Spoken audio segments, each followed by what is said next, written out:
Yeah, I'm Zoe Brown, Managing Director of BWeb. We were B Websites, we've just rebranded, new logo, that's fine. So we've been around for about 7 years. I'm just going to get this next slide up. We've been around for about 7 years, and in those 7 years, we've built probably 300 odd websites for small companies, for big companies, for corporates, for an entire country. We built the Falkland Island government's existing website about 3 years ago, and they're still using it. And we have seen quite a lot of change in those 7 years. It's quite a small time for a business, but in the terms of the web, things changed quite fast. 7 years ago, when we were talking to people who had come in, and some of them had websites, some didn't, and they were on the verge of making a decision about having a website. Nowadays, the conversations we're having is, I want a website, I want a blog, I want newsletters, I want calls to action, I want social media. So customers are pushing their websites a lot harder than 7 years ago. So just to put it into perspective, what has changed in 7 years? 2004 was when we started. It's also when Facebook started, which is hard to believe. YouTube 2005, Twitter 2006. Are anybody here Twitter users for business? It's hard to imagine life without it now, isn't it? iPhone 2007, quickly followed by the Android phone 2008. So they haven't been around for a very long time, but they have changed the way in which we interact socially and also for business quite drastically. There are new jobs now that weren't around 7 years ago. Social media analyst, internet specialists, SEO specialists, pay-per-click, content strategists. These didn't exist 7 years ago. They wouldn't have had these kind of roles. 7 years ago, if you wanted a website, you went to a web developer, and that person designed it, they built it, they planned your marketing, they put all the colours into the whole thing. And the fact is, it's much more hard, or much more work than it was 7 years ago to get yourself online. So the web is changing fast. When I was invited to talk today, I wanted to talk about something that was slightly different from just websites and SEO, which is what I normally talk about. And there's lots of really cool things going on the web.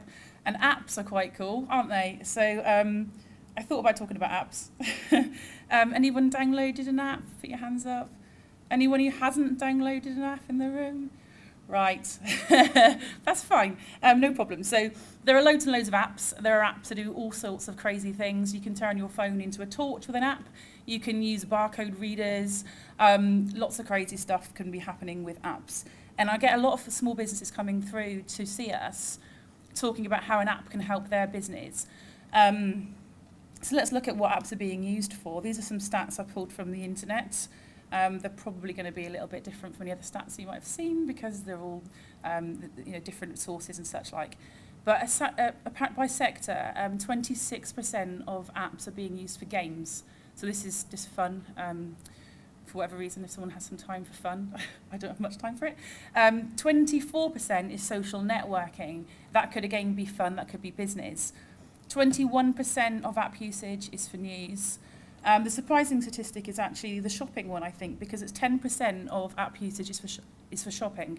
But we all know that shopping online is on the increase and it's actually getting bigger and bigger. So why is only 10% being used online on mobile phones? Well, we'll look at that later, but there's a big change there. And then we've got 8% of app usage for travel and navigations. This would be your sat-navs and your maps and that kind of stuff. And then 11% for others. Pardon? Well, this is what I think. I mean, obviously the game providers and Twitter and Facebook are providing apps for business and they're making money out of it. But I actually think for most small businesses, and this is the next slide, that apps are not the way to go for small businesses. I think for the small business, for us, and I have had lots of customers come and speak to me perhaps in the last year or so and say, I want an app, because it's really cool and they think they're going to make loads and loads of money, it's going to go crazy and people are going to download it. But I have some problems with people in small businesses focusing on an app. I don't think it's where the focus should be. The first big problem is the idea. I mean, of all the people that I've spoken to wanting an app, not one of them has come in and said they've had an idea for the app. So what's it going to do? 50% of usage is for social media and games. So if you want to make some money on an app, you've got to create the next Angry Birds or create the next Twitter or the next Facebook. It's not going to happen. So if it's not going to be something really crazy like a game, is it going to be something that's useful to your customers? You've got to think of an angle why they would want to download it in the first place. And the major problem, of course, is does it already exist? Chances are it probably does. There's so many apps up there. So I think coming up with a good idea for an app is a big stumbling block for most businesses. The next biggie that a lot of customers don't understand, don't realise when I initially speak to them, is the whole device. So I'm going to ask you to raise your hands again. Who has an iPhone? Right. Android? Have you got two? BlackBerry? BlackBerry. Anybody didn't put their hands up? Okay, what do you have? Right. And there are some, do you have web access on your phone? Right, fair enough, fine. So these devices, three different major players in the market, have different platforms. So if somebody was to create an app and they wanted me to build an app, we would have to make a decision, which device are we going to target? So even if you've got the concept and you've got the design, if you want to target all three, you have to develop three different platforms. It's a stumbling block. Even the big businesses normally choose one or the other to focus on initially. And they've got a lot of money behind them. So different platforms requires different skills in development and, of course, more costs. So it's not just about being 3G? No, which is where we'll talk about the mobile web, which I think is probably more suitable. And the final thing that I think is a lot of people underestimate a little bit is about the apps, about having an app, adding a quick link to on your website or promoting it or something isn't going to get hundreds and hundreds of people downloading this app. And when you consider that if you're going to go for an iPhone app, the iStore, the Apple Store, they will take maybe 30% of the money. So apps, people don't spend any more than a couple of quid on an app. You're not going to spend a lot of money on them. And quite a big chunk of that is going straight to Apple. Apple, if you're going to create an app for an iPhone, also have compliancy, very strict compliancy. They make sure that it complies with all their rules. They have a certain brand and a certain level of quality they want to make sure is out there. And there is a real risk you could spend £10,000 on an app, and for whatever reason, it's just rejected. And I have heard this kind of story. So in summary, I think that apps are not necessarily the place that us small businesses should be focusing our efforts on. I think it's a lot of work for perhaps fairly big risk. So what should we be doing? Mobile websites. The theory being that if you create a mobile website with a bit of tweaking, using the same technology, using a browser, and regardless of your device, it should work if it's coded correctly.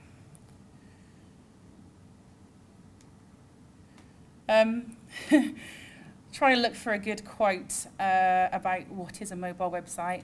I resorted to writing one myself, so let me just read it. Quite simply, a mobile website is a website that has been designed with some care to ensure that content displays on a mobile device.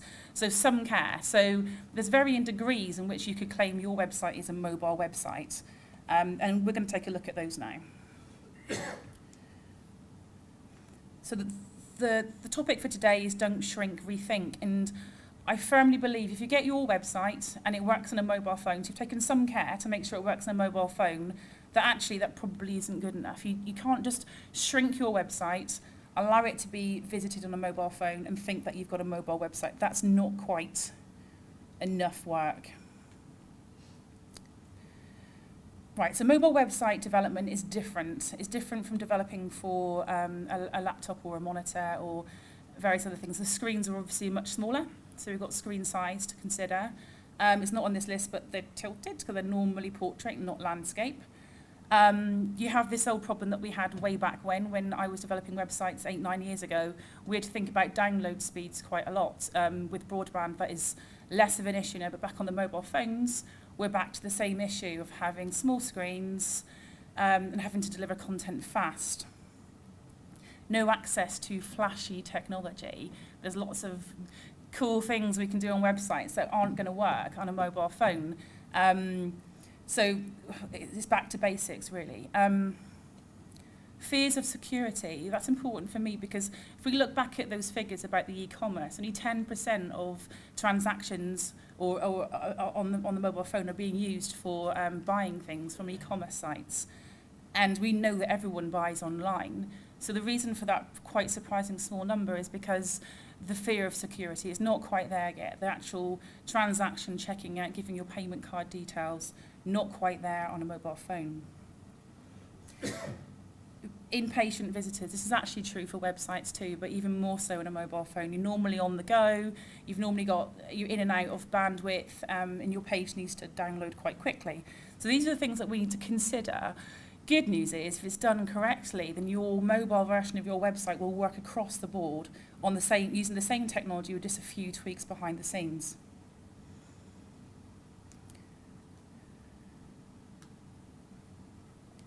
So when we're shrinking our websites, we've got our existing large website and we're shrinking it, we need to think about what we're removing, what are we taking away. And the same old saying is true, content is king. Content is the most important thing for a website, for an app, for a mobile website. For a mobile user, you have to think about what is apt for them, what they're going to be looking at. And people on a mobile site are going to be behaving slightly different from on your normal website, your larger website. They might be perhaps looking for your address. Perhaps they're out and about and they just want to look up your website address, find out where your address is, find your postcode, and they're in the car and they need that information quite quickly. They don't necessarily want to see a big long list of services. So you've got to think about tailoring your content to the mobile platform and the mobile users. You've got access to geolocation. You can do it on the desktop as well, but it's more important on a mobile phone that you can detect where they are, and therefore you can deliver different content if you wanted to. So what I want to do is move on to taking a look at some websites. This is the BBC website. This is the traditional, the main BBC website. This is it viewed on my mobile phone. And it kind of looks okay. You can kind of see it all. But of course it's blown up and it's ginormous here. If I was to actually try and use this on my mobile phone, I would want to zoom in. So by the time I've zoomed in so I can actually read the text, all I can see now is a part of the headline, part of the logo, and a few bits of navigation. I can't read it. I can't actually read the whole entire website at all. BBC have obviously got quite a lot of cash to invest, so they've spent quite a lot of time creating a really, really good mobile website. And this is a screenshot of how the mobile version of their website looks. They've cut the content down, so there's a lot less content on the homepage. You're not going to get multimedia on there. You're not going to get lots and lots of images. But they recognise that on the mobile phone, you probably just want the top 10 headlines. You probably want to drill down by where you are. So their homepage for the mobile site is very different. Simplified content, and it's targeted towards the mobile layouts. Similar story, this is the Legoland website. You can tell I've got lots of children. This is the main Legoland website. On my laptop it would look amazing. This bit here would be some moving images, scrolling around and dancing and all that kind of stuff. If I try it on my mobile phone, I don't get to see any of that information whatsoever. This is what it looks like, a bit rubbish. They've only invested in a mobile site just this year, so their mobile version of their site is quite different. They've assumed if you're on the mobile phone that you don't want to have the same content. They're not delivering all the flashy stuff, all the major images. They're giving you quite concise content, and a lot of it is around about the date. So if you go into the opening times, it will tell you today's opening times instead of having a great big calendar that you can trawl through and find the dates in the future. So it's a very clipped version of content, and the user interface here is quite neat and tidy. Chessington have gone a little bit further. Again, you can tell I got children. Chessington, it would have been quite nice if I'd logged on to the Chessington website, and it's asking me here, am I at Chessington or am I elsewhere? That's important because if I'm at Chessington, it's going to give me the map. It's going to tell me what time it's closing, any things that are going on today. It's going to deliver content based upon me in the real time being at Chessington. It would have been kind of cool if it auto-detected that I was at Chessington, and I suspect that will come later. But for the minute, the main home screen is saying, am I at Chessington? Am I elsewhere? And then the content is different. But it's never going to give me the same amount of content that's bloated on the main website.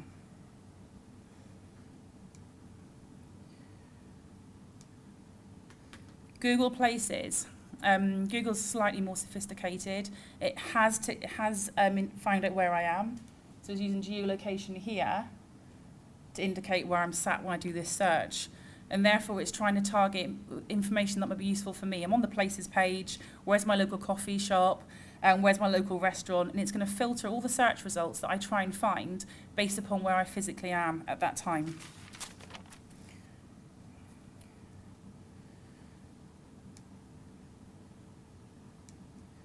And then we have John Lewis. This is John Lewis's homepage on their mobile site. Has anyone used a mobile site to make a transaction online at all? You have? eBay's fairly safe because it's linked in with PayPal and you haven't got get your credit card details out and stuff. John Lewis has got quite a nice, tidy interface for their website. And if you drill down, you can see a lot of stuff. But the problem is they've got so much stuff, so much content that it's very difficult. Even if you try and search for a cushion, you're going to get 5,000 results and you'll be scrolling forever. So it's useful, and it would be useful to create your wish lists, and if someone would send you a link to an item on John Lewis, it would automatically detect that you're on a mobile phone and use the mobile version of that product page. That's quite useful, but I don't know that many people are going to be using it to buy online at the moment. So e-commerce in summary, not quite there. I think before that happens, it's going to be about us trusting e-commerce online and about them giving us some more security. So, in summary, apps are really quite hard work for us small businesses. We have to have a concept that's really, really good, the next Twitter, the next Angry Birds, or some really useful tool that's going to add value to our actual business and what our services are. I have spoken to a customer recently who has got a fairly good idea, I think. He runs a recovery service for cars, for vehicles. If you've had an accident or your car's run out of petrol, whatever, I don't drive. You will have this app on your phone and you'll be able to press it. It will detect where you are and send a ticket for assistance. So that's quite a useful tool. I suspect that it's being done by other garages as well, but for him, a branded version for him would work. The delivery is very difficult, and again, promotions. If you've got a target customer base and they're quite loyal, they might pick up the app and start using it, but we're not talking huge money. Mobile web, nice and relaxed man there, sat there. If you got quality content, it's relevant content. If you can tweak it for mobile users, if you can target the layout for mobile users, then I think people would really appreciate the effort that you've put in. It doesn't cost anywhere near as much it costs to do an application, and people will come back and they will share. So that's me. I don't know if I've gone a bit fast, but so that's me. VWeb, thank you for listening. I'm on stand 5.